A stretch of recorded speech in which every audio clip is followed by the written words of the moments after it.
Meus amados irmãos, vamos passar para a segunda parte do nosso culto, que é ouvir a exposição da palavra de Deus. Nós estamos nos preparando aqui na igreja para um culto coletivo, para um jejum coletivo no próximo domingo. Vamos preparar a nossa alma para ter fome de Deus. Nós vamos afligir a nossa alma.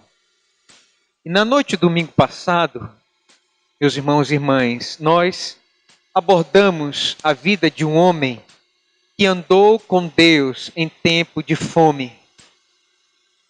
E nós queremos aprender aqui algumas lições com a vida de Elias. Nós entendemos, meus irmãos e irmãs, que a fome, porque não há pão do céu. A fome, porque não há víveres celestiais, alimentação boa do céu para as almas na terra. Nós temos constatado isso no mundo afora, sociedades que antes eram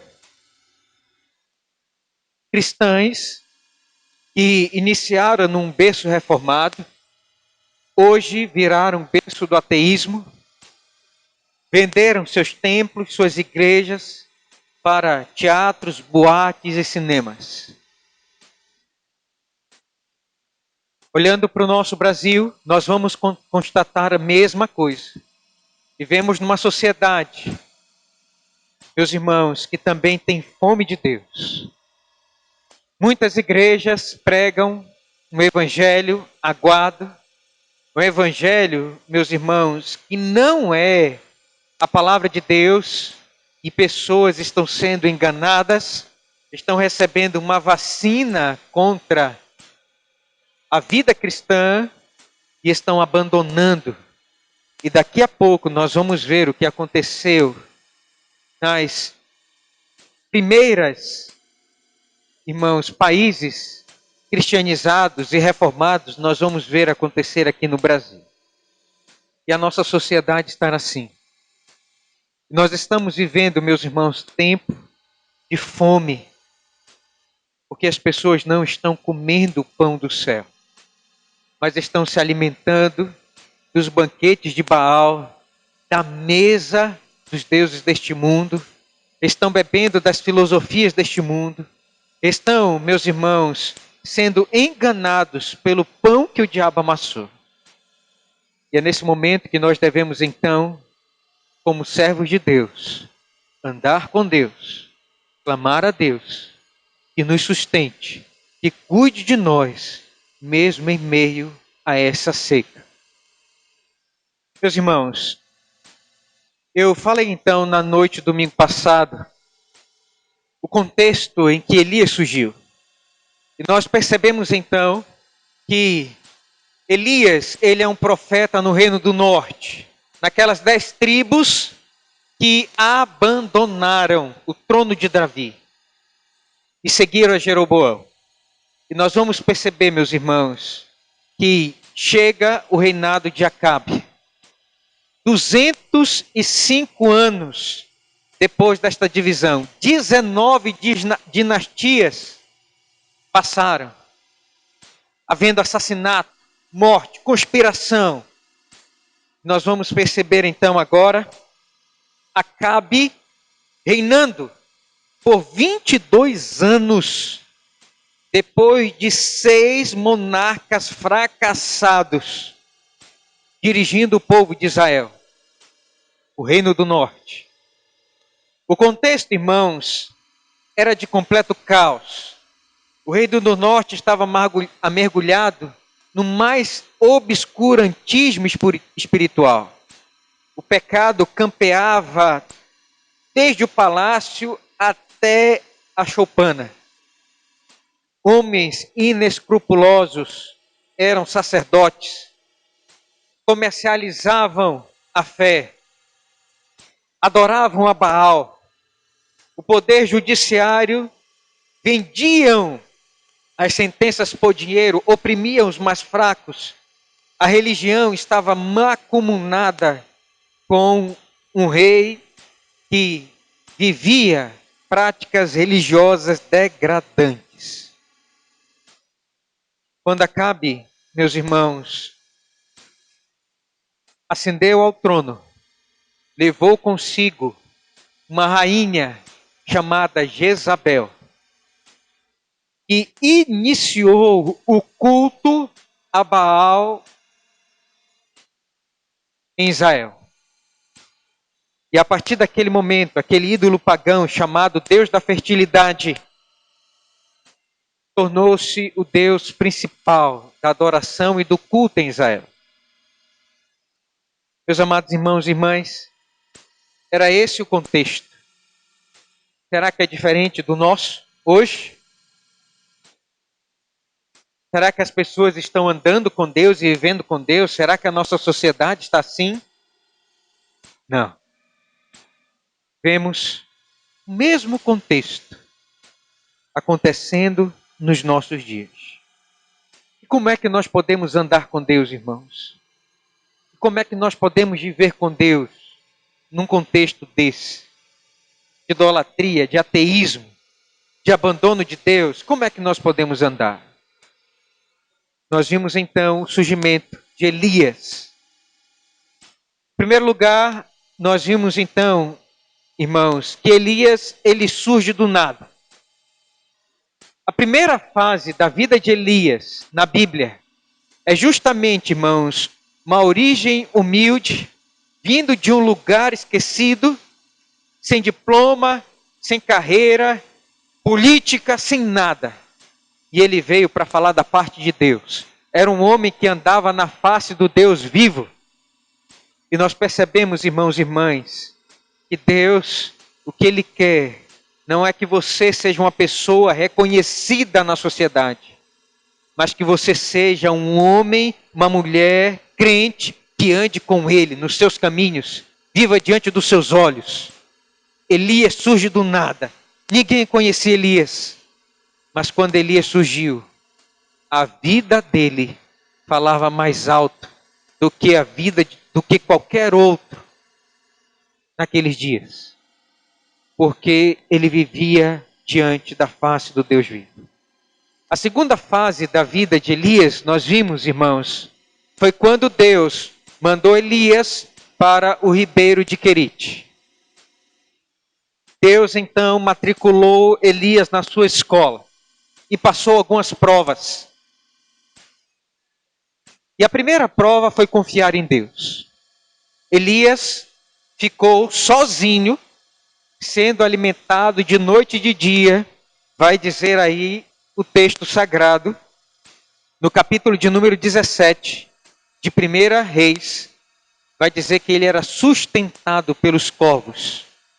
Deus estava trabalhando na vida de Elias, para ele entender que quem cuida dele é Deus, não são seus braços. Isso nos ensina, irmãos e irmãs, que os milagres de Deus não precisam ser extraordinários. O simples fato de todo dia você acordar e ter pão e café da manhã na sua mesa é uma prova que Deus está provendo para a sua vida. Que Ele está preocupado com o seu sustento. E às vezes nós queremos ver milagres de Deus, curas extraordinárias, coisas maravilhosas. O simples fato de todos os dias você não passar fome mostra Deus cuidando e sustentando de você, a sua família. Elias foi sustentado pelas mãos do próprio Deus. Isso nos mostra Deus todos os dias colocando com a sua mão poderosa o pão e o café na nossa mesa, de dia e de noite. Isso nos ajuda então, irmãos, a confiar em Deus. Mas vai dizer que o ribeiro de Querite secou. Deus estava acendendo a fornalha, piorando a prova. E Deus queria ver se Elias iria realmente continuar fiel a ele. E Deus faz o ribeiro secar. Deus ensina para Elias que quando os ribeiros desta terra secam, Os ribeiros do céu nunca secam. Deus estava trabalhando no coração de Elias para mostrar para ele, irmãos, que quem sustenta a nossa vida é Ele. Não é o seu trabalho, não é o seu salário. Ele nos ensina isso.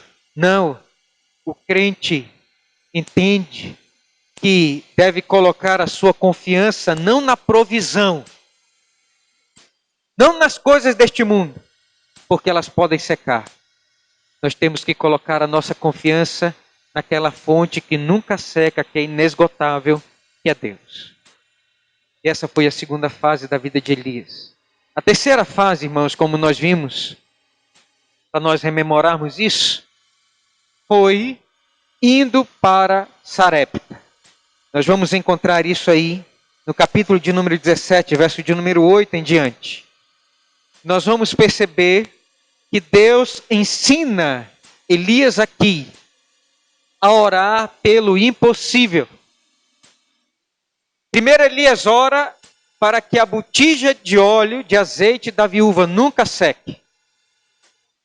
Elias ora também para que a vasilha de trigo nunca seque. Mas Deus vai mais adiante. Para Elias aprender a orar pelo impossível. E Deus então tira o fôlego de vida da filha da viúva. E Elias agora, preocupado, ele vai deitar em cima desse menino. E vai soprar. E vai orar uma. E vai orar duas. E vai orar três. E vai pedir para que Deus torne com o espírito desse menino. Elias nos ensina aqui, meus irmãos e irmãs, que os crentes que querem andar com Deus devem ser aqueles que não devem orar simplesmente pelas coisas aqui da terra, material.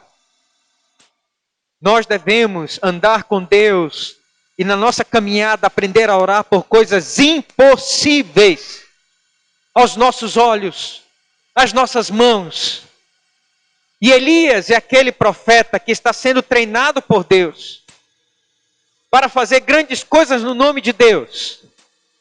Mas primeiro, ele ora por uma pequena vasilha de azeite. E ela nunca esvazia. Que coisa maravilhosa. Impossível isso. Imagine a sua despensa nunca secar.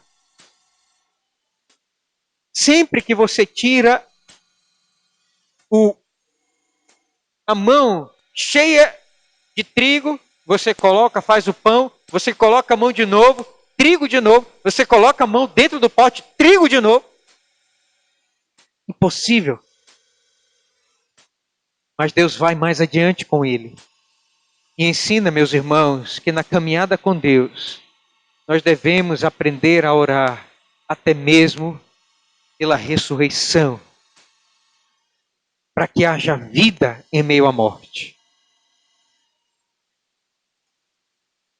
Muitos crentes olham para parentes que estão mortos nos seus delitos e pecados.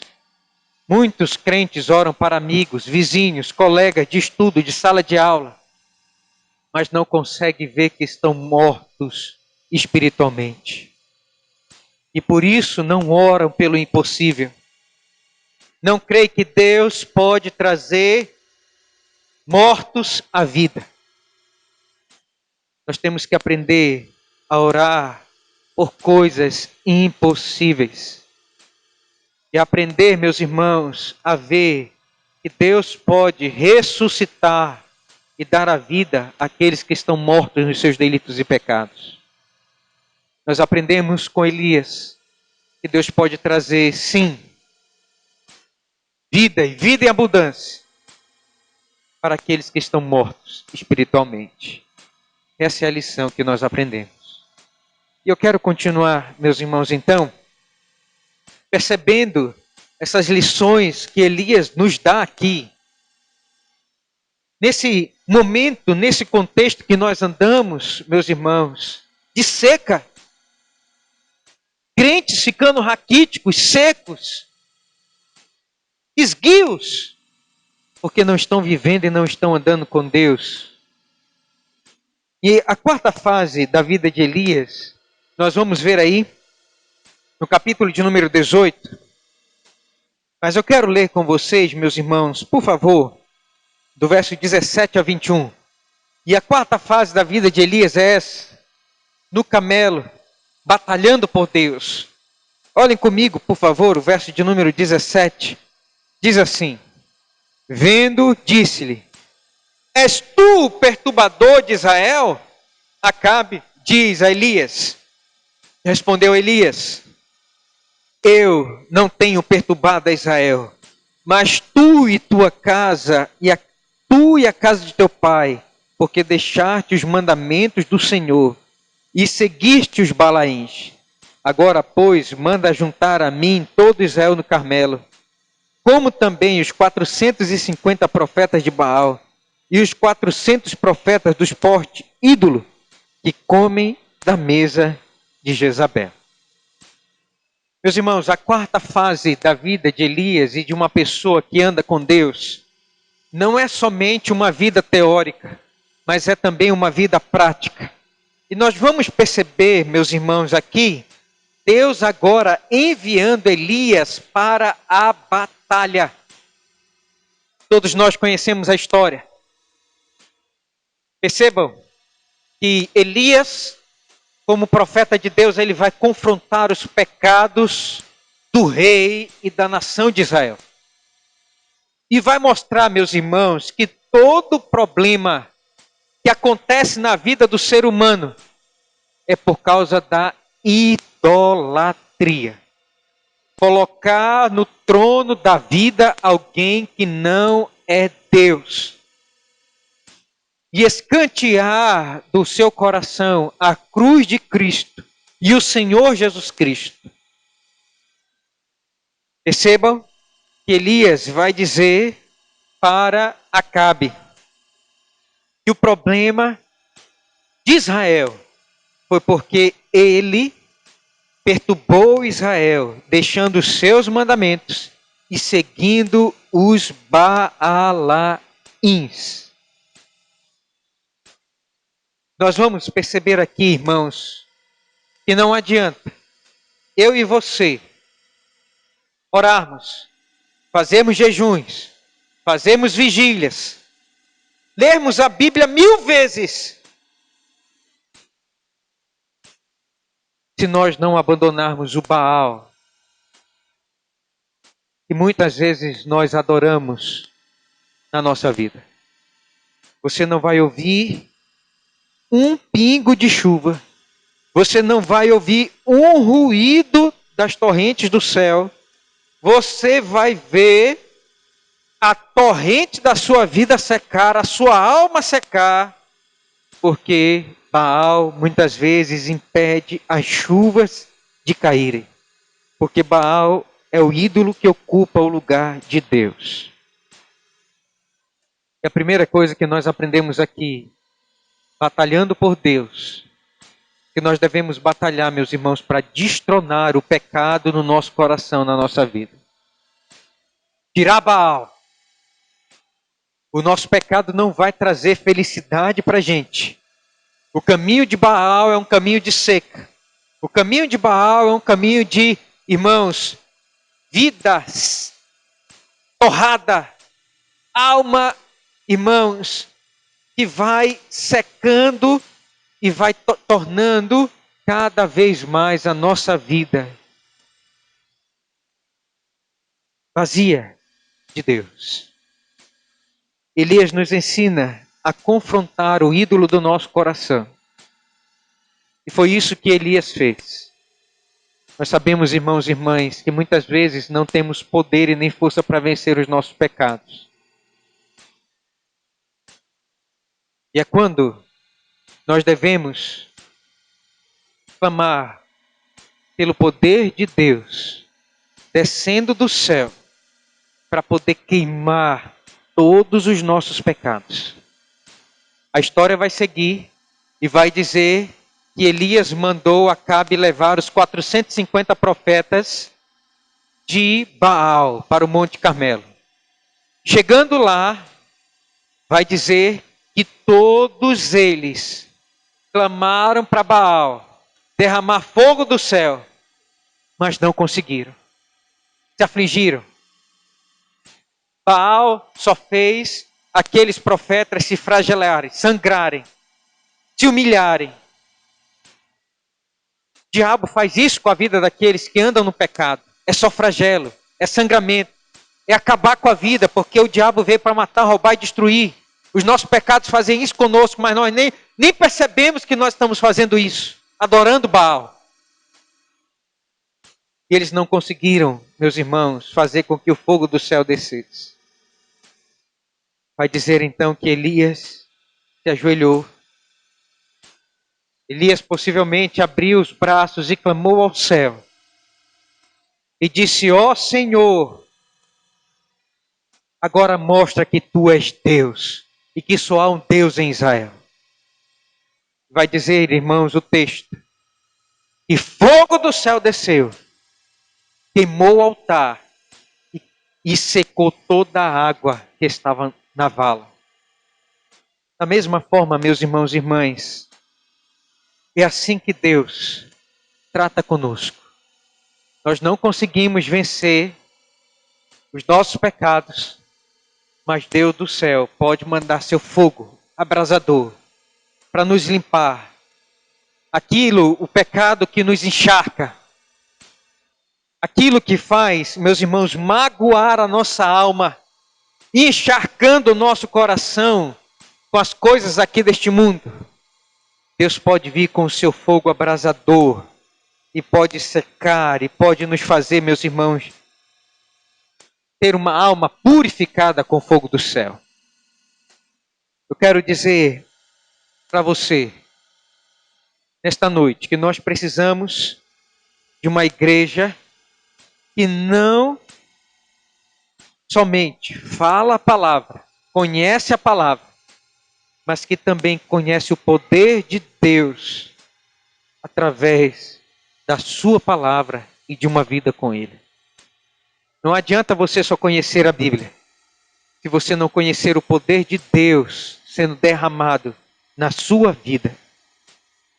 Precisamos de uma igreja que seja conhecida pela manifestação do poder de Deus na sua casa, na sua vida, todos os dias.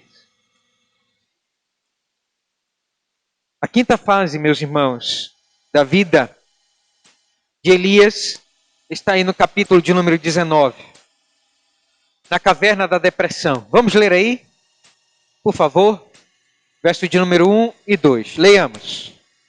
Acabe fez saber a Jezabel tudo quanto Elias havia feito, e como matara todos os profetas à espada.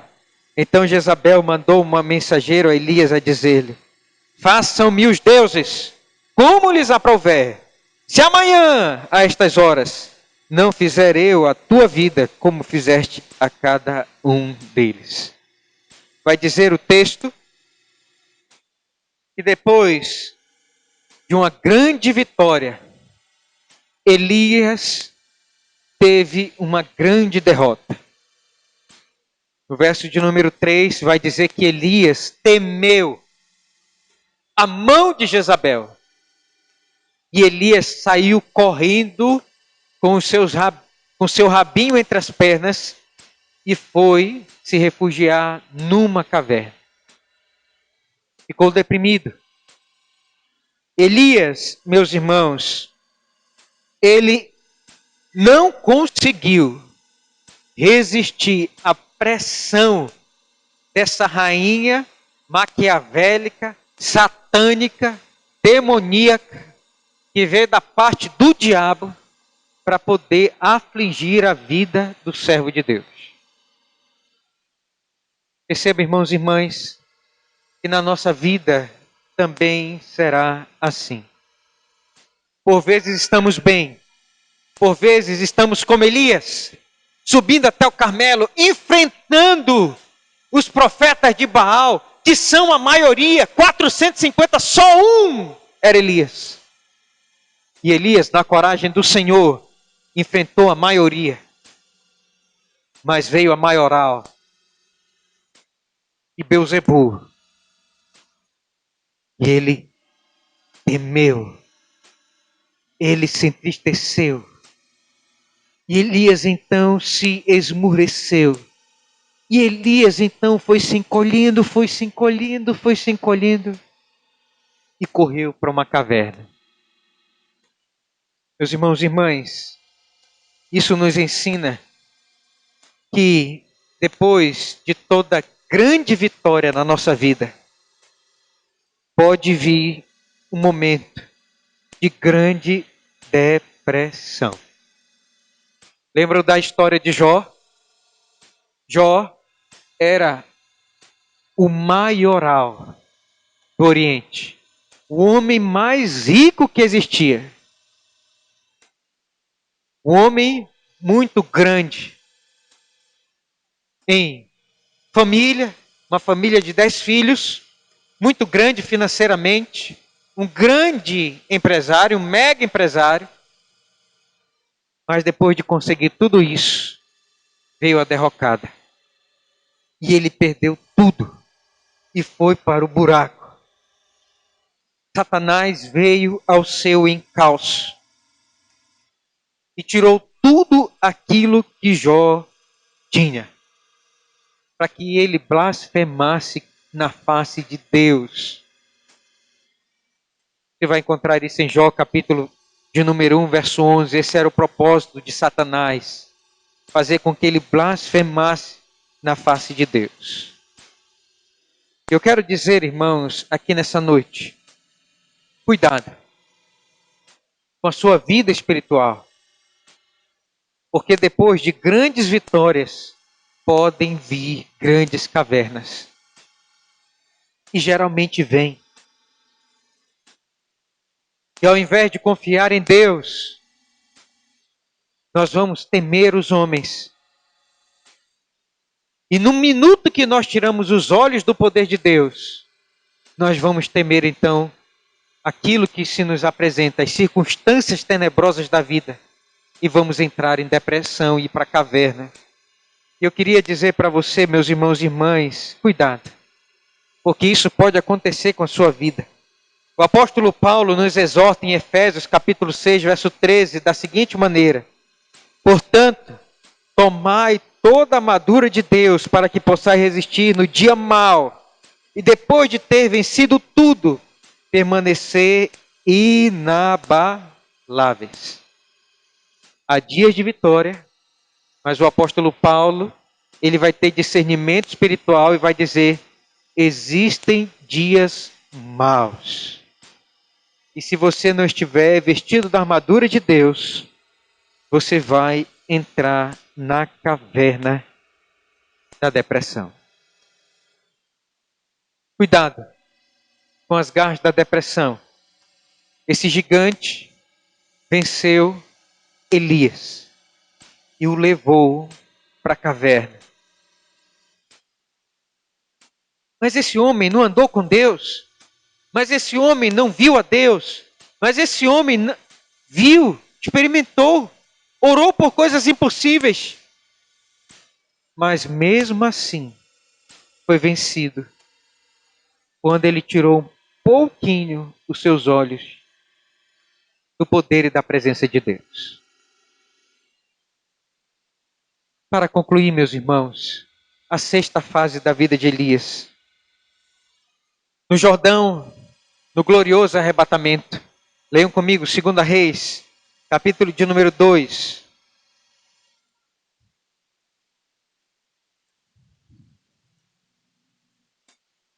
Verso 9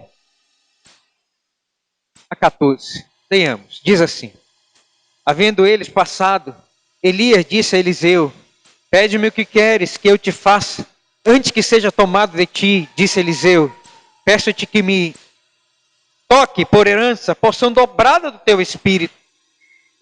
Tornou-lhe Elias: dura coisa pediste, todavia se me vires quando for tomado de ti, assim se te fará. Porém, se não me vires, não se fará. Indo eles andando e falando, eis que um carro de fogo com cavalos de fogo os separou um do outro. Elias subiu ao céu no redemoinho. O que vendo Eliseu clamou: meu pai, meu pai, carros de Israel e seus cavaleiros. E nunca mais o viu. E tomando as suas vestes, rasgou-a em duas partes. Então levantou o manto que Elias lhe deixara cair, voltando-se, pôs-se à borda do Jordão. Tomou o manto que Elias lhe deixara cair, feriu as águas e disse: Onde está o Senhor, Deus de Elias? Quando feriu ele as águas, elas se dividiram para um lado e para outro. E Eliseu passou. Quero finalizar, meus irmãos, nessa noite dizendo: Elias foi um homem que andou com Deus. Elias, alguém que não tinha, irmãos, fama, não era conhecido de Israel, veio de um lugar longínquo, de Tisbé. Esse homem, ele viu Deus fazer coisas extraordinárias na sua vida. Esse homem aprendeu a orar pelas causas impossíveis. Esse homem também se deprimiu, mas Deus tratou dele, levantou ele para esse glorioso momento na vida de todo crente, que é ser arrebatado para o céu. Quem aqui não quer ser arrebatado para o céu? Todos nós queremos estar com Cristo e esperamos esse glorioso dia. Elias, irmãos, ele aqui nos mostra um prenúncio do arrebatamento que haverá para a igreja de Cristo. Meus irmãos amados, um dia nós veremos nos ares o Senhor Jesus Cristo voltar e Ele vai nos chamar, vai nos arrebatar nos ares para estar com Ele para todo sempre. Elias no Antigo Testamento, irmãos, é uma prova do poder de Deus e daquilo que Ele vai fazer na vida dos crentes, daqueles que confiaram em Deus, que andaram com Deus vivo aqui, que viram a manifestação do poder de Deus aqui nesta vida. Deus vai fazer como Elias e nós vamos subir para estar nos ares com Cristo para todo sempre.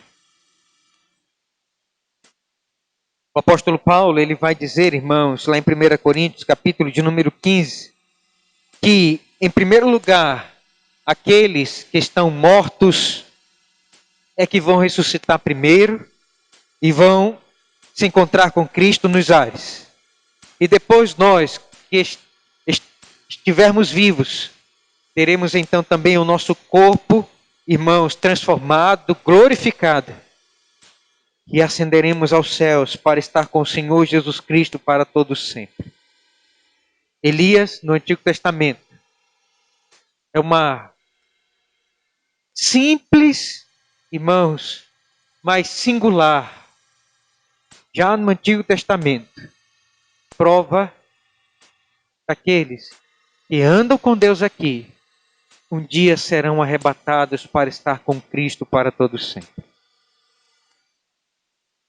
Quero, meus irmãos, finalizar dizendo: a igreja, vamos ler todos juntos, mais uma vez, necessita de homens e de mulheres que tenham intimidade com Deus, que andem com Deus.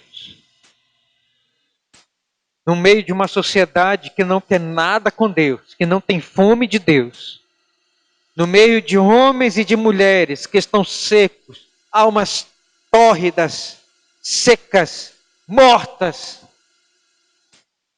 quando não há chuva de Deus, esse é o momento de nós então, como Elias, andarmos com o Senhor, esperando que Ele, irmãos, logo venha nos buscar para nos levar para estar consigo nos ares, nos céus, para todo sempre.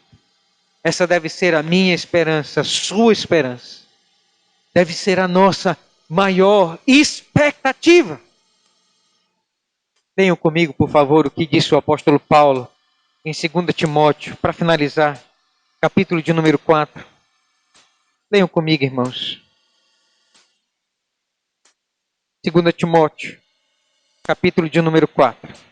Veja a consciência e a expectativa de um crente pelo céu.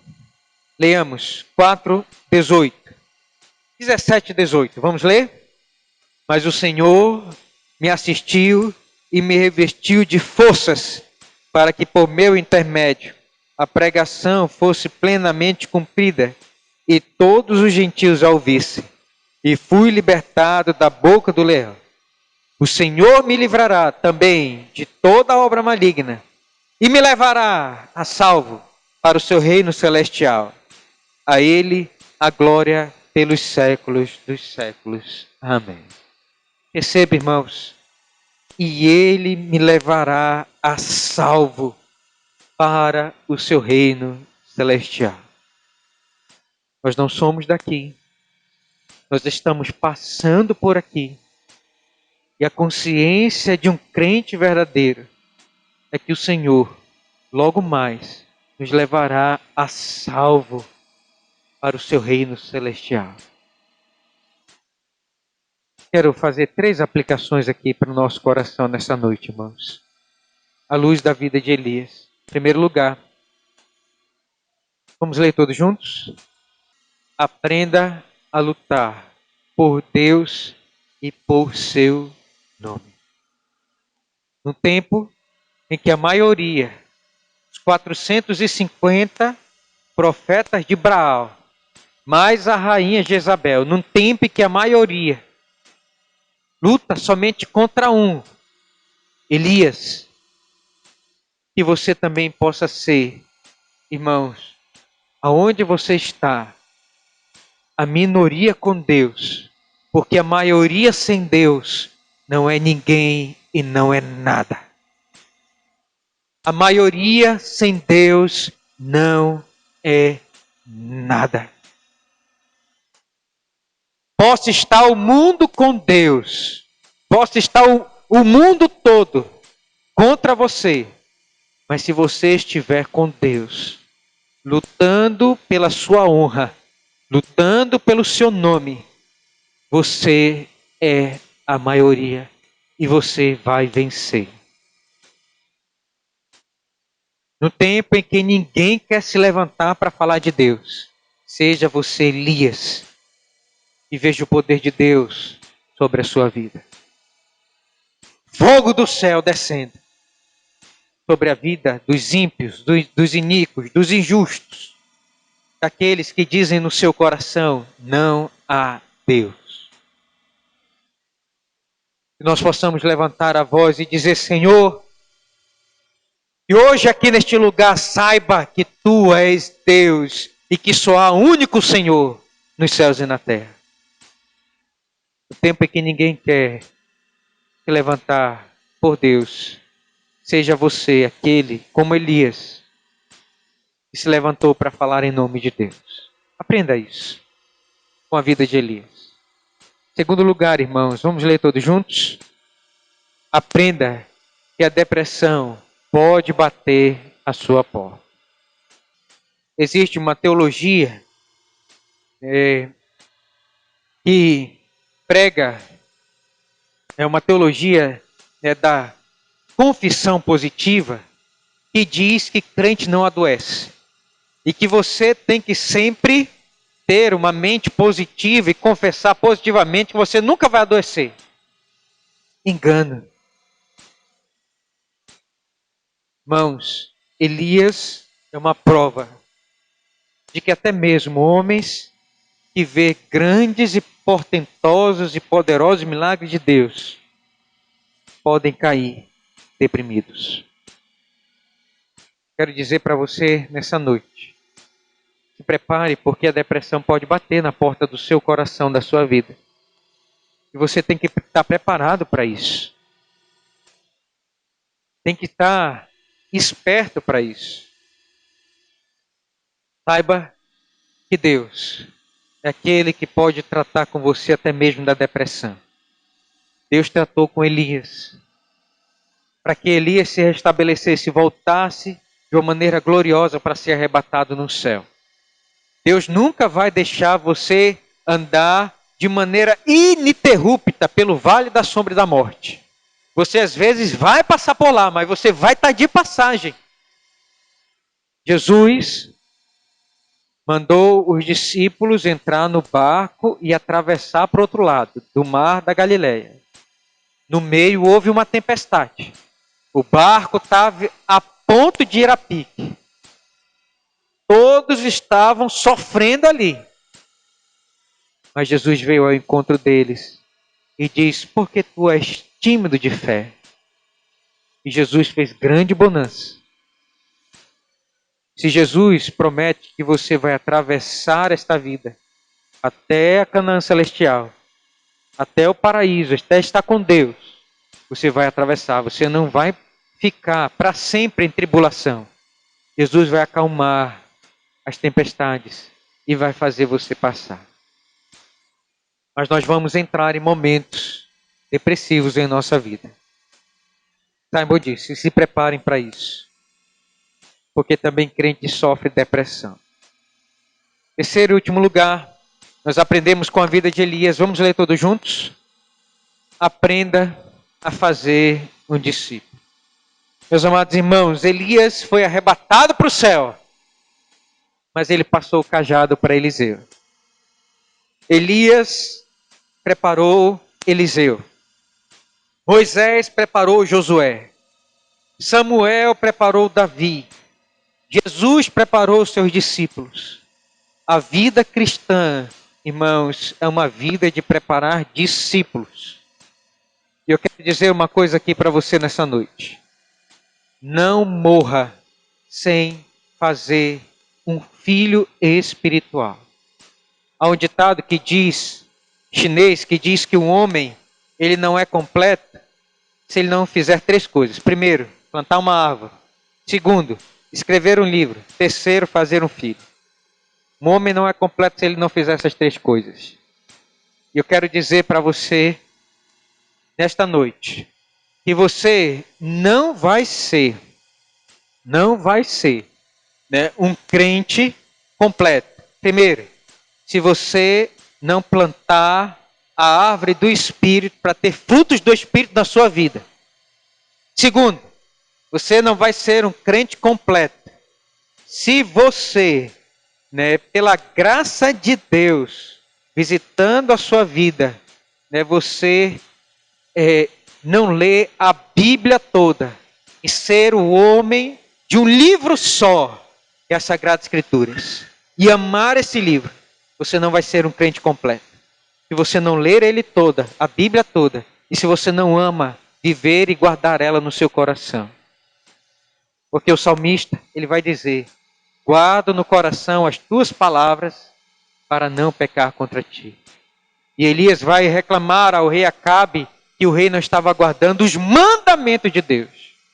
Um crente completo, irmãos, ele só é completo se ele guardar a Bíblia, o livro de Deus, no seu coração. Terceiro e último lugar, você será um crente completo quando você fizer um filho espiritual na fé.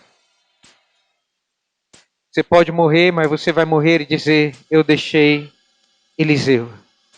Eu deixei Timóteo. Moisés deixou Josué. Davi deixou Salomão. Jesus deixou seus discípulos. Portanto, irmãos e irmãs, pense nisso. Nós temos que passar o bastão para alguém. Ter um filho na fé. Você tem que ser um pai espiritual, uma mãe espiritual. Fazer um discípulo. E Elias nos ensina isso claramente com a sua vida. Ele foi embora, eu vou embora, mas eu vou deixar alguém aqui fazendo o que eu fazia. Pregando o evangelho e fazendo com que o reino de Deus expanda.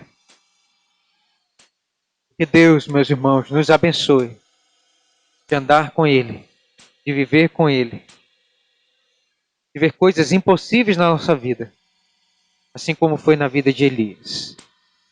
Que o Senhor nos ajude a nos preparar para ter fome de Deus, sede de Deus e andar com Deus. Que Deus nos abençoe pela sua palavra nesta noite. Amém.